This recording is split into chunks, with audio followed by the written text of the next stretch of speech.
Hello everyone, তো আজকে আমি সকালে উঠেই আগে ছাদে চলে এসেছিলাম। তারপর নিচে গিয়ে দেখি এখানে তো মা সব কেটে রেখে দিয়েছে, আজকে করবে চিকেন, তো সেই জন্যই আমি তারপরে বিছানাটা গুটিয়ে নিলাম। তারপর তো মা এখানে আমাকে কষা মাংস দিয়েও দিয়েছে। তারপর এখানে গোপালের সব জামাগুলো মা আমাকে দেখাচ্ছিল।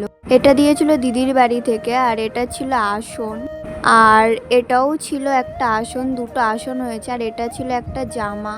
তারপর তো আবার ওর একটা জামা হয়েছে। শোনো না, প্রায় দুটো জামা কেনা বাকি রয়েছে, কারণ ওকে পুজোতে প্রতিদিন পরানো হবে নতুন নতুন জামা। তারপর তো মা লাঞ্চে দিয়ে দিল মাংস আর ডাল। আমি আজকে এটাই লাঞ্চ করেছিলাম। তারপর ঘুম থেকে উঠে দেখি এখানে একটা পার্সেল এসেছে, আর এই পার্সেলের মধ্যে ছিল একটা হোয়াইট কালারের শাড়ি, যেটা আমি পুজোয় পরবো বলে অর্ডার দিয়েছি। এবার থেকে তো আমার প্রতিদিনই একটা করে পার্সেল আসছে। শাড়িটার কোয়ালিটি ছিল দারুণ, আমার খুব পছন্দ হয়েছে। এর সাথে দিয়েছিল একটা ব্লাউজ পিস, যেটার কালার আমার খুবই সুন্দর লেগেছে।